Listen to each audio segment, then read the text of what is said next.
इंसान के ट्वीट के बाद मैंने अपना वीडियो बनाया। भाई क्या लॉजिक है यार ये। और मणिपुर पर वो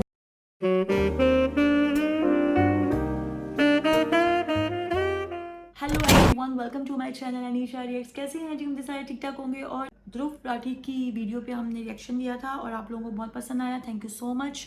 और बहुत सारे लोग इनको पसंद करते हैं क्योंकि वही बात के लॉजिक को लेके और पूरे जो है कॉन्फिडेंस के साथ बात कर रहे होते हैं और बहुत सारी चीज़ों के ऊपर रिसर्च करते हैं। पूरी इनकी टीम है। तो मुझे वैसे उम्मीद नहीं थी कि वो इनको जवाब देंगे, लेकिन उन्होंने इनको जवाब दिया। कि मैंने कहा ना, बार बार कोई चीज़ होती जाए तो फिर उसका जवाब देना पड़ता है। मे बी इस वजह से ये हुआ है। तो अब इसका सेकंड पार्ट आप लोगों की रिक्वेस्ट आई थी, तो मैंने कहा था जी अगर आई तो मैं इसका सेकंड पार्ट भी लाजमी लेके आऊँ क्योंकि वीडियो बहुत लंबी थी।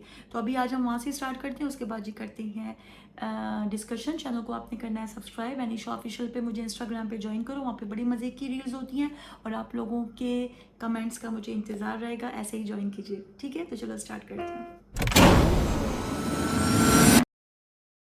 तो आगे बंदा बात करता है जॉर्ज सोरस की। तो हर्ष मंदार है, वो जॉर्ज सोरस के साथ काम करता है, जिसने 8,000 करोड़ की फंडिंग दे रखी है मोदी जैसे राष्ट्रवादी पीएम को हटाने के लिए और सरकार गिराने के लिए। ये जॉर्ज सोरस वाला प्रोपेगेंडा आपने जरूर व्हाट्सएप यूनिवर्सिटी पर कभी ना कभी देखा होगा। इसमें Illuminati, new world order, Pakistan, China, America, वामपंथी, JNU, toolkit gang, Khan market gang, Congress वगैरह इन सब की साथ में बात करी जाती है। एक बिल्कुल खिचड़ी बना दी जाती है इन सब बड़े बड़े वर्ड्स की, और ये खिचड़ी मोदी भक्तों को खिलाई जाती है गुड मॉर्निंग मैसेज के साथ व्हाट्सएप पर। एल्विश अपने वीडियो में बार बार कहता है कि गूगल कर लो, गूगल कर लो। तो आइए गूगल करके देखते हैं कि कौन है ये जॉर्ज सोरस। जॉर्ज सोरस एक हंगेरियन अमेरिकन बिलियनियर है और वे एक investor, hedge fund manager, short seller और फिलैंथ्रोपिस्ट है। बहुत सारे बड़े बड़े शब्द हैं, मैं जानता हूं एल्विश को हजम नहीं हुए होंगे, तो उसने सीधा व्हाट्सएप खोला और देखा कि व्हाट्सएप पर जो लिखा है वो बता देता हूं। 1992 में इन्होंने अपनी शॉर्ट सेलिंग से बैंक ऑफ इंग्लैंड को हिला दिया था। $1 बिलियन का प्रॉफिट कमाया था। 1997 में इन्होंने थाईलैंड और मलेशिया की करेंसीज को शॉर्ट कर दिया था, जिसकी वजह से एक फाइनेंशियल क्राइसिस देखने को मिली थी। उसी साल इन्होंने दी अटलांटिक में एक आर्टिकल लिखा था जिसमें इन्होंने कहा कि वैसे तो मैंने फाइनेंशियल मार्केट्स में छप्पर फाड़ कमाई की है, लेकिन अब मुझे लगता है कि लेसे फेयर कैपिटलिज्म, यानी जहां कोई रेगुलेशंस ना हो, ऐसा कैपिटलिज्म एक खतरा है ओपन सोसाइटी के लिए। ओपन सोसाइटी का मतलब है एक ऐसी दुनिया जहां डेमोक्रेटिक गवर्नेंस हो, फ्रीडम ऑफ एक्सप्रेशन हो और इंडिविजुअल राइट्स के लिए रिस्पेक्ट की जाए। ऐसी सोसाइटी बनाने के लिए इन्होंने दुनिया के 100 देशों में अपनी ओपन सोसाइटी फाउंडेशन बनाई। इस ओपन सोसाइटी फाउंडेशन ने इंडिया में अपने कदम रखे साल 1999 में, जब अटल बिहारी वाजपेयी हमारे देश के प्रधानमंत्री थे। इनिशियली ये इंडियन इंस्टीट्यूशंस में स्टडी और रिसर्च के लिए स्टूडेंट्स को फेलोशिप्स और स्कॉलरशिप्स देते थे। ये सिर्फ साल 2014 में ही था कि इन्होंने अपना India specific grant making program शुरू किया। इसके तहत इन्होंने अलग अलग सेक्टर्स में काम करने वाली लोकल ऑर्गेनाइजेशंस को सपोर्ट किया, जैसे कि साइको सोशल डिसेबिलिटीज वाले लोगों के लिए community living, public services, rights को स्ट्रेंथन करना, justice system reforms, medicine access. इनके सोशल इंपैक्ट इन्वेस्टमेंट्स ने 2 वेंचर्स को फंड किया है, नियो ग्रोथ और कैपिटल फ्लोट। इन दोनों वेंचर्स ने इंडिया के 40,000 से ज्यादा छोटे बिजनेसेस को $300 मिलियन की अफोर्डेबल फाइनेंसिंग दी है। जैसे कि 2017 का ये न्यूज आर्टिकल देखिए। कैपिटल फ्लोट फाइनेंशियल ईयर 2018 में 5,000 करोड़ के लोन्स डिसबर्स करेगी स्मॉल और माइक्रो बिजनेसेस को।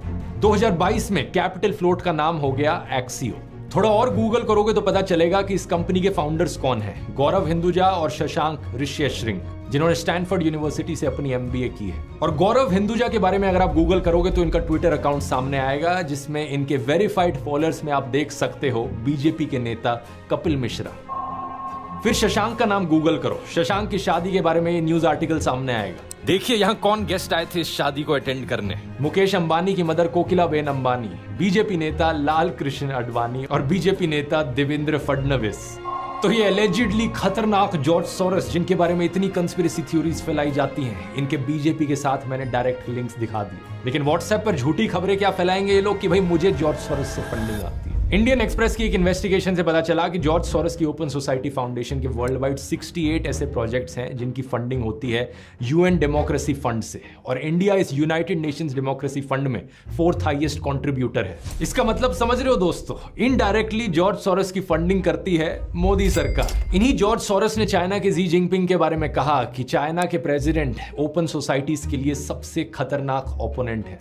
इन्होंने इंटरनेशनल कम्युनिटी को यह कहा है कि चाइना की हाईटेक कंपनीज पर क्रैकडाउन किया जाए। इन्होंने चाइना के बेल्ट एंड रोड इनिशिएटिव की भी सख्त आलोचना की थी। इतना ही नहीं, 2017 में पाकिस्तान ने ओपन सोसाइटी फाउंडेशन की पाकिस्तान ब्रांच को बंद करने का आदेश दिया था। तो जिस जॉर्ज सोरोस को ये लोग विलन बनाने की कोशिश करते हैं, वो तो ओपनली चाइना और पाकिस्तान के खिलाफ बोलते हैं। इतना ही नहीं, इन्होंने अमेरिका में रेसिज्म को खत्म करने के लिए भी एफर्ट्स किए हैं। इन्होंने इनकम इनइक्वालिटी के खिलाफ भी आवाज उठाई है। कुछ और अमीर लोगों के साथ मिलकर इन्होंने अमेरिकन गवर्नमेंट को एक लेटर भी लिखा था, जिसमें कहा कि मिडिल क्लास और गरीब लोगों के बजाय अमीरों से टैक्स वसूला जाए। इन्होंने कहा कि हमारे जैसे अमीर लोग जिनके पास $50 मिलियन से भी ज्यादा पैसा है, इनके ऊपर 2 से 3% का वेल्थ टैक्स लगाया जाना चाहिए। तो ओवरऑल आप देख सकते हैं कि जॉर्ज सोरोस चाइना के ओपनली खिलाफ बोलते हैं, पाकिस्तान को इनसे तकलीफ है, अमेरिका में रेसिज्म और इनकम इनइक्वालिटी का ये विरोध करते हैं, अनरेगुलेटेड कैपिटलिज्म के खतरों पर ये बात करते हैं, इंडिया में स्टूडेंट्स को फेलोशिप दी है इन्होंने, फार्मर्स को पैसा दिया है इनकी ऑर्गेनाइजेशन ने, 40,000 से ज्यादा स्मॉल बिजनेसेस को इजी लोन्स प्रोवाइड करवाए हैं, फ्रेशवर्क्स जैसी इंडिया की कई स्टार्टअप्स में इनकी इन्वेस्टमेंट है,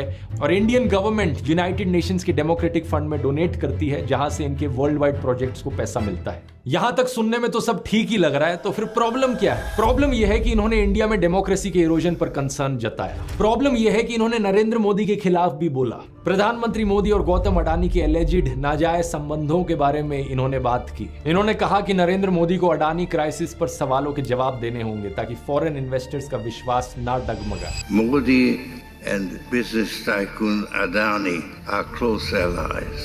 Modi is silent on the subject, but he will have to answer questions from foreign investors and in parliament. और आप तो जानते ही हो कि गोदी इकोसिस्टम के हिसाब से मोदी भारत है और भारत मोदी है इन लोगों के लिए। इसलिए कोई भी प्रधानमंत्री मोदी की आलोचना करे, इन लोगों का गैंग उसे भारत विरोधी डिक्लेयर कर देता है, फिर चाहे वो रियाना हो, भारत के किसान हो या फिर जॉर्ज सोरोस हो। अब ये सारा तो व्हाट्सएप और गोदी मीडिया पर घूम रहा प्रोपेगेंडा है, लेकिन एल्विश की बेवकूफी तो इससे भी ज्यादा कमाल की है। एल्विश कहता है कि जॉर्ज सोरोस को राहुल गांधी की आंटी जानती है, इसलिए वो आंटी हमारे देश के लिए खतरा है। जो हमारे जॉर्ज सोरोस हैं वो हमारे राहुल गांधी जी की आंटी फौरी नेहरू के बहुत ही करीबी दोस्त हैं। गूगल पर सर्च करो तो पता चलेगा कि 2017 में ऑलरेडी इनका देहांत हो चुका है, 108 साल की उम्र पर। एक ऐसी महिला जो आज से 7 साल पहले ही गुजर चुकी है, वो भी 108 साल की उम्र पर। एल्विश की राय में वो देश के लिए खतरा है। और वैसे तो 2009 का इंडियन एक्सप्रेस का ये आर्टिकल देखो, जिसमें बताया गया है कि फौरी नेहरू नेटिवली हंगरी से है, जहां से जॉर्ज सोरोस भी हैं। जॉर्ज सोरोस की तरह वो भी ज्यूइश थी। जब इंडिया में उनकी लव मैरिज हुई तो उन्होंने अपना नाम कर लिया था शोभा नेहरू।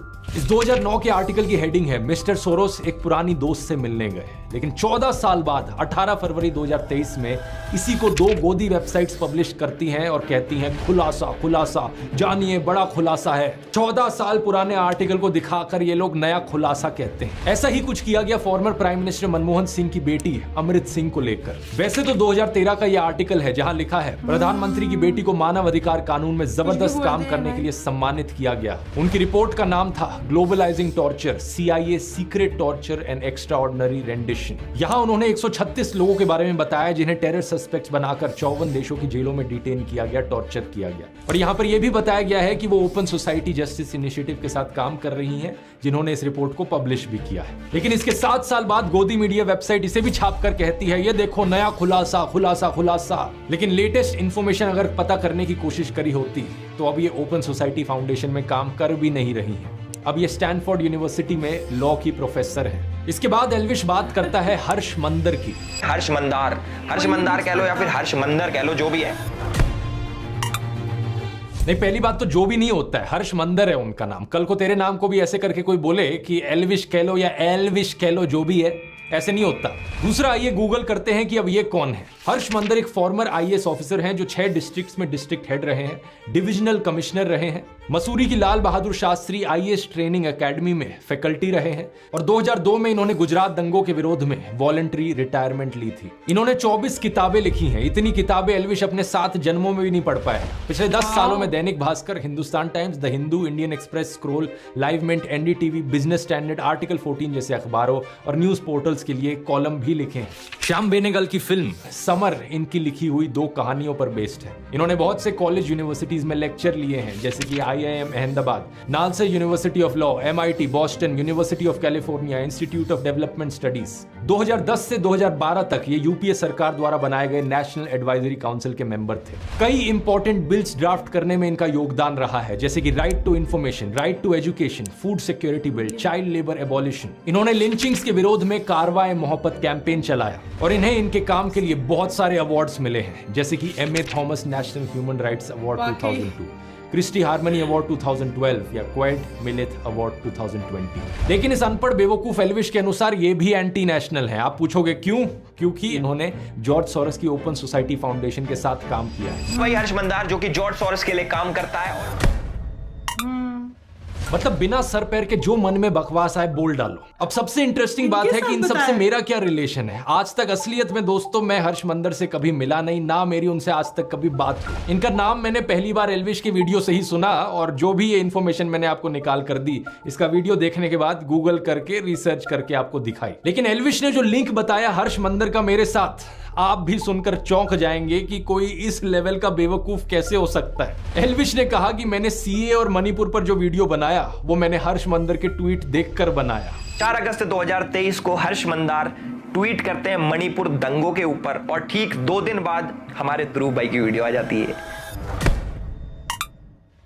ये ट्वीट और वीडियो की टाइमिंग तो ऐसे दिखा रहा है जैसे कि बहुत बड़ा जासूस बन गया हो, लेकिन यहां पर भी इसने गलती करी। 14 दिसंबर 2019 को हर्ष मंदार CAA और NRC के ऊपर एक ट्वीट करता है और ठीक 3 दिन बाद यानी कि 17 दिसंबर 2019 को हमारे ध्रुव भाई as per the tool kit video बनाते हैं। उसके अंदर CAA का जिक्र होता है। असलियत में ये मेरा दूसरा वीडियो था CA NRC के ऊपर। इससे 5 दिन पहले 12 दिसंबर को मैंने पहला वीडियो अपलोड किया था। टोटल में 3 वीडियोस मैंने बनाए थे। तीनों वीडियोस आज के दिन भी यूट्यूब पर अपलोडेड है। आप जाके इन तीनों में से इनके टाइम स्टैम्प्स देख सकते हो कि कब इन्हें अपलोड किया गया। तो पहली बात तो ये प्रूफ ही गलत है, और अगर ये सच भी होता तो इस तरीके से कनेक्शन दिखाना एक बहुत ही अजीबोगरीब चीज है। देश में कोई भी टॉपिक न्यूज में आता है तो ऑफकोर्स जो टॉप यूट्यूबर्स हैं उस पर वीडियोस बनाएंगे। मैं वीडियो बनाऊंगा उस चीज पर। दिसंबर 2019 में न्यूज चैनल्स पर, सोशल मीडिया पर इसकी बहुत चर्चा चल रही थी तो मैंने वीडियो बनाया। मेरे साथ साथ लाखों लोगों ने इस पर ट्वीट किए, फेसबुक पर पोस्ट किए। सेम चीज मणिपुर के लिए भी कही जा सकती है। जब मणिपुर का इशू चल रहा था तो मैंने उस पर वीडियो बनाया। अब लाखों लोगों के ट्वीट्स में से किसी एक इंसान को पकड़ लेना और कहना कि देखो इस इंसान के ट्वीट के बाद मैंने अपना वीडियो बनाया, भाई क्या लॉजिक है यार ये। और मणिपुर पर वो वीडियो बनाने का ख्याल मुझे इसलिए आया क्योंकि मणिपुर की ट्रैजिक क्लैशेस में उन 2 औरतों की वीडियो ने हर एक इंसान की आत्मा को झकझोर दिया था। हर एक इंसान जिसकी जमीन मरी नहीं हुई थी, जिसकी आत्मा बिकी नहीं हुई थी, उसने इस टॉपिक की बात करी है। लेकिन एल्विश जैसे सत्ता के चाटुकार का मुंह बिल्कुल बंद था मणिपुर जैसे इशू पर, और फिर कहता है कि मैं तो बड़ा नेशनलिस्ट हूं। तो हम तो भैया देश प्रेमी है खूब। अब हमें कुछ भी कह लो देश प्रेम हमारे अंदर भरा है। यहाँ पूरे शरीर में देश प्रेम भरा है। कुछ शर्म आती है तुझे या नहीं? रिसेंटली तुझसे नीट एग्जाम के बारे में पूछा गया तो तेरे मुंह में छाले पड़ गए, दांत दिखाकर हंसने लगा। गवर्नमेंट नीट एग्जाम, डॉक्टर्स के एग्जाम के पेपर लीक हुए, उस पर आपका क्या कहना है? क्योंकि एल्विश प्लीज और तू चाहता है कि बाकी लोग भी तेरी तरह किसी सोशियो पॉलिटिकल इश्यूज पर बोले ही ना कुछ? क्या तू अपने फैंस और व्यूअर्स को बिल्कुल ही बेवकूफ मानता है कि कुछ भी बचकाना बात वो हजम कर लेंगे तेरी? एल्विश को यह अंदेशा तो जरूर था कि ऐसी बचकाना बातों पर लोग यकीन नहीं करेंगे, इसलिए एक और पैंतरा खेला इसने। हर्ष मंदर के साथ मेरा कनेक्शन जोड़ने की कोशिश में ये आदिल अमन को बीच में ले आया। कहने लगा कि आदिल अमन एक्चुअली में अब जर्मनी में रहता है और हर्ष मंदर के साथ काम करता है। सबसे अच्छी बात यह है कि हमारे आदिल अमन भाई भी जर्मनी शिफ्ट हो चुके हैं और 2019 से कारवाए मोहब्बत नाम की एक NGO के साथ काम कर रहे हैं। इसके लिए इसने एक फेसबुक प्रोफाइल दिखाई पीछे प्रूफ के तौर पर, और जानते हो क्या दोस्तों, ये किसी और आदिल अमन की फेसबुक प्रोफाइल थी। लिटरली यहाँ पर 2 अलग अलग इंसानों की बात करी जा रही थी। या तो ये खुद इतना बेवकूफ है कि इसने चेक भी नहीं किया कि यहाँ पर किसका फेसबुक प्रोफाइल दिखा रहा है, या फिर ये सही मायनों में अपने व्यूअर्स को बेवकूफ समझता है। वैसे मुझे तो लगता है ये खुद ही इतना बेवकूफ है क्योंकि इसने ये भी नहीं नोटिस किया कि ये वाला जो आदिल अमन था जो मेरे फेसबुक ग्रुप में था, उसके नाम की स्पेलिंग अलग थी और इस वाले आदिल अमन के नाम की स्पेलिंग अलग है। ये नहीं सोचा इसने कि सेम इंसान कैसे हो सकते हैं। ये जो दूसरा वाला आदिल अमन है, इसकी ये फेसबुक पोस्ट देखिए। 1 जून 2024 की शाम को मुझे दोस्तों ने बताया कि मेरा नाम एक फेसबुक प्रोफाइल एल्विश यादव नाम के यूट्यूबर द्वारा मिसयूज किया जा रहा है। एल्विश जो अभी जमानत से बाहर है, उसके यूट्यूब पर 15 मिलियन सब्सक्राइबर्स है और इंस्टाग्राम पर 16 मिलियन फॉलोअर्स। मैं एक रिसर्चर हूं और यूनिवर्सिटी ऑफ ग्योटिंगन में मास्टर्स कर रहा हूं। मेरा किसी भी राजनीतिक पार्टी या उनके स्टूडेंट विंग से कोई भी एफिलिएशन नहीं है, जैसा कि एल्विश ने अपने वीडियो में दावा किया। वीडियो से ही ये क्लियर है कि एल्विश ने जिस कमेंट की बात की है वो मैंने नहीं किया और मेरी फेसबुक प्रोफाइल का इस्तेमाल किया गया मेरे फॉर्मर एम्प्लॉयर हर्ष मंदर और ध्रुव राठी के बीच लिंक दिखाने के लिए। इस जानबूझकर की गई डिफेमेशन, मिस रिप्रेजेंटेशन की वजह से एल्विश के फॉलोअर्स ने गालियों वाले मैसेजेस मेरे फेसबुक इनबॉक्स में भर दिए हैं। मुझे और मेरे परिवार को चोट पहुंचाने की धमकियां दी हैं। ट्विटर पर भी मैंने देखा कि इस मिस इन्फॉर्मेशन की वजह से मेरी गिरफ्तारी की डिमांड करने लगे हैं लोग। अबे बेवकूफ एल्विश, तेरी वजह से कोई निर्दोष आदमी को वहां गालियां मिल रही हैं। शर्म आती है कि नहीं तुझे? आगे देखिए क्या लिखा है। मेरे वकील ने 3 जून को एल्विश यादव को एक लीगल नोटिस भेजा, ये बताते हुए कि जो कमेंट उसने मुझे एट्रीब्यूट किए हैं वो कमेंट मैंने किए ही नहीं और ना ही मैंने किसी प्रोटेस्ट को ऑर्गेनाइज किया है। हमने उसे 3 दिन दिए थे वीडियो हटाने के लिए और एक क्लैरिफिकेशन इशू करने के लिए। 3 दिन बीत चुके हैं और अब मैं एल्विश यादव के खिलाफ एक लीगल केस करूंगा, मेरी रेपुटेशन को नुकसान पहुंचाने के लिए और मेरे परिवार की सेफ्टी को थ्रेटन करने के लिए। इसलिए मैंने वीडियो के शुरू में ही कहा था, रोना मत एल्विश, जो तू बकवास करता है उसका एक्चुअली में किसी की लाइफ पर असर पड़ता है। ऑलरेडी तेरे ऊपर इतने सारे कोर्ट केसेस चल रहे हैं, जमानत पर तू बाहर है और फिर वीडियो में ऐसी आकर बकवास करता है कि और तेरे ऊपर कोर्ट केसेस आ जाए। एल्विश ने अपने वीडियो में कहा कि कोई भी आर्टिकल फार्टिकल दिखाकर किसी को भी कुछ भी साबित किया जा सकता है। मान लो कैमरामैन है, मुझे इसको गलत साबित करना है, मैं भाई कर दूंगा कैसे न कैसे करके, आर्टिकल पार्टिकल दिखा के। और यही चीज एग्जैक्टली एल्विश ने अपने वीडियो में करी। मैं पूछना चाहूंगा, जरा अपनी ऑडियंस को बता दे, ये सब जो तूने किया सिर्फ व्यूज और पैसे के लिए किया या फिर ऊपर से कोई पे भी कर रहा था तुझे? हर्ष मंदर की बात करते हुए इसने एक आर्टिकल दिखाया, एक लाइन को अंडरलाइन कर दिया कि मेरे माता पिता तांजानिया में ब्रिटिश पुलिस के लिए काम करते थे। अब इस आर्टिकल को देखो, यहां तो मंदर की बजाय सिंह लिखा है। इस आर्टिकल की ये लाइन को मैंने गूगल पर सर्च किया डबल कोट्स के साथ, तो ये वाला आर्टिकल सामने आया। ये एक इंटरव्यू था कैप्टन हरमंदर सिंह के साथ, जो कि एक बहादुर ऑफिसर थे। इनका जन्म साल 1926 तांजानिया में हुआ था और जब वो सिर्फ 33 साल के थे, यानी कि 1959 में चाइना ने तिब्बत पर अटैक कर दिया था। उस समय कैप्टन हरमंदर सिंह ने दलाई लामा को बचाकर भारत लाने में एक अहम भूमिका निभाई थी। पद्म अवार्ड्स की सरकारी वेबसाइट पर हम देख सकते हैं कि इन्हें 1960 में पद्मश्री से सम्मानित किया गया। अबे एल्विश, और कुछ नहीं तो कम से कम ऐसे बहादुर ऑफिसर का तो सम्मान कर लेता। माना कि तू अनपढ़ टाइप का है, लेकिन क्या इतना भी पढ़ना नहीं आता कि हर्ष मंदर और हरमंदर सिंह में डिफरेंशिएट कर सके? और वैसे मैं आपको बता दूं दोस्तों, हर्ष मंदर इन्हीं कैप्टन हरमंदर सिंह के बेटे हैं। यहां पर अगर हर्ष मंदर भी चाहें तो वो भी सीधा सीधा एल्विश के ऊपर डिफेमेशन का केस कर सकते हैं। इतना ही नहीं, former prime minister Manmohan Singh ji की बेटी अमृत सिंह के खिलाफ जो तूने झूठ फैलाया है वो भी केस कर सकती हैं तेरे ऊपर। और तो और मैं भी केस कर सकता हूं तेरे ऊपर डिफेमेशन का। मेरे लॉयर ने कहा कि जो भी तूने बकवास करी है इस वीडियो में वो सीधे तौर पर क्रिमिनल डिफेमेशन का केस बनता है। अगर ये सारे और केसेस कल को तेरे ऊपर हो गए तो फिर विक्टिम कार्ड मत खेलियो। मैंने पहले ही वार्न किया था इस वीडियो में। जितने फालतू के फर्जी लिंक्स एल्विश ने मेरे बनाने की कोशिश करी और लोगों के साथ, उससे सीधा कनेक्शन मैं इसका बना सकता हूं। एल्विश ने अपने एक वीडियो में अखिलेश यादव को सपोर्ट दिखाया था। वैसे हम तो भाई अखिलेश के सपोर्टर है भाई, यादव बिरादरी जिंदाबाद कर रखी है हमने पूरे यूपी में। तो भाई बताओ कि क्यों ना करें हम अखिलेश को सपोर्ट। अखिलेश यादव के अलायंस पार्टनर कौन है? राहुल गांधी। तो अगर ये राहुल गांधी को देशद्रोही ठहरा रहा था वहां पर अपने वीडियो में, तो ये खुद भी देशद्रोही हुआ। और दूसरी तरफ बीजेपी से भी तेरे इतने ही लिंक्स हैं, इतने सारे पॉलिटिशियंस के साथ जाकर तूने फोटो खिंचाई है, शो ऑफ किया है, अपना सपोर्ट जताने की कोशिश करी है। तो चाहे इस तरफ से हो चाहे उस तरफ से, तेरे भी फालतू के कैसे कनेक्शंस बनाए जा सकते हैं और तुझे भी एंटी नेशनल घोषित किया जा सकता है। मैंने तो एंटी नेशनल घोषित कर दिया। अब देखो एनआईए ने पकड़ लिया। एल्विश, तेरे जितने भी झूठ पकड़े हैं मैंने अभी तक सिर्फ 5-6 मिनट के वीडियो के सेक्शन में पकड़े हैं, अभी तो और झूठ पकड़ने बाकी हैं। पकड़ लिया। तूने और बहुत सारे आरोप लगाए थे मेरे ऊपर कि कैसे मैंने अपने व्हाट्सएप चैनल पर झूठी जानकारी फैलाई, टेलीग्राम पर पोर्नोग्राफिक कंटेंट शेयर किया, क्या क्या बकवास तू इमेजिन करता है। कभी तूने कहा कि मैं कोई फर्जी कॉइन प्रमोट करता हूं, कभी तूने कहा कि मेरा आम आदमी पार्टी के साथ लिंक है। जो तूने गंदगी फैलाई है इसको साफ करने में एक और वीडियो लगेगा। आगे के एक वीडियो में दोस्तों बाकी सारे आरोपों को भी डिटेल में समझेंगे और इस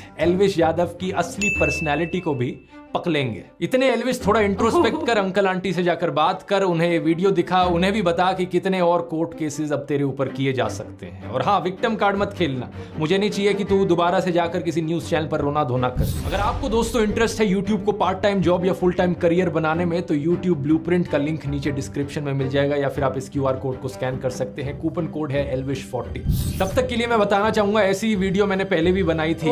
ओहो यार, ध्रुव की वीडियो देख के तो लग रहा है जो बातें उन्होंने कही वो उल्टा उन्हीं के ऊपर चली गई, क्योंकि बहुत सारी उन्होंने जो है प्रूफ दी, जैसे कि वो बात करते हैं। मैंने इससे पहले भी बोला है, मुझे इनका ये वाला स्टाइल बहुत पसंद है, कि वैसे ही हवा में बात नहीं करते जब तक इनको इन्फॉर्मेशन ना हो। और इससे पहले भी मैंने देखा था कि बहुत सारे लोग इनके बारे में बातें करते हैं कि भाई ये है, फलाना है, ढिमका है, लेकिन वही बात कि कुछ अभी तक कुछ प्रूफ नहीं हुआ। और अभी भी इन्होंने, एल्विश ने जो भी बातें की हैं, जिस तरह से देखा जा रहा है, क्योंकि मैं वीडियो के बिहाफ पे ही बात करूँगी, तो पर्सनली कुछ नहीं है, बस ये है कि जो एक चीज़ हुई उसके ऊपर हम बात करेंगे। तो वो यही है कि जो भी चीज़ें उन्होंने उन पे इल्ज़ामात लगाए, तो ध्रुव ने उसको गलत साबित कर दिया है अपने प्रूफ के साथ। तो इस तरह से ही है बस। अब उन्होंने ये भी अपनी वीडियो में कहा है कि इसका सेकंड जवाब भी आएगा। मतलब अभी तक कुछ चीज़ें जो है पेंडिंग है, जो उन्होंने छोड़ी हैं नेक्स्ट वीडियो के लिए, और अब देखते हैं कि नेक्स्ट वीडियो में क्या होता है, ये जवाब देते हैं या वो देते हैं।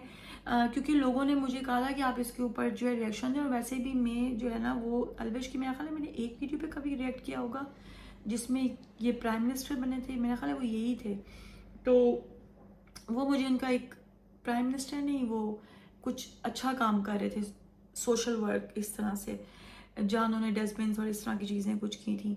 अच्छा, यहाँ पर जो है ना, वो इनके ऊपर इतने सारे कोर्ट केसेस हैं, जैसे कि मैंने अभी देखा, और अब वो कह रहे हैं कि ये लोग भी कर सकते हैं, तो फिर ये मुश्किल में आ सकते हैं। और एक बंदे के ऊपर, मतलब जैसे कि बताया कि उसके नाम के ऊपर जो है ना उसको बोला गया, जबकि वो बंदा नहीं था, और फिर उस बेचारे के ऊपर उसकी फैमिली पे चीज़ें आई।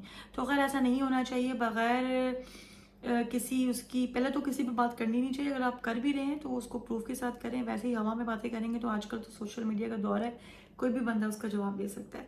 तो खैर यार, देखते हैं अब आगे क्या होता है, क्योंकि आप लोग जो बताइएगा क्या सीन है, आप लोगों को क्या लगता है। और अभी जो मेरे पास जो कमेंट्स आए थे वो सारे जो है ध्रुव के लिए ही थे, कि भाई बहुत अच्छा है, बहुत अच्छी बातें करता है, इनकी वीडियोस बहुत ज़्यादा इन्फॉर्मेटिव होती है। और मैंने भी देखा है कि जितना इन्होंने अभी तक वीडियोस जो है बनाई हैं, उसके अंदर जितनी भी ये बातें करते हैं, चाहे किसी भी उसमें हो, किसी भी चीज़ पे हो, तो ये पूरे जो है प्रूफ के साथ इनकी पूरी टीम है उस पर बात करते हैं। और गलतियाँ खैर हो जाती हैं सबसे। इन्होंने कहा था कि शुरू में कुछ वीडियोज़ के ऊपर मुझसे गलतियाँ भी हुई थी, जो मैंने देखा था एक दफ़ा, तो उसको फिर मैंने इम्प्रूव किया। तो ये होता है, लेकिन अभी तक जो जितना मैंने देखा है, मुझे लगता है कि इनके ऊपर जो उन्होंने तोहमतें लगाई हैं, वो मेरा ख्याल है बस हवा में ही है। आप लोगों को क्या लगता है मुझे ज़रूर बताइएगा, आप लोगों की राय का इंतज़ार रहेगा। दोबारा मिलती हूँ जी नेक्स्ट वीडियो में। अपना बहुत सारा ख्याल रखिएगा। ओके जी, बाय।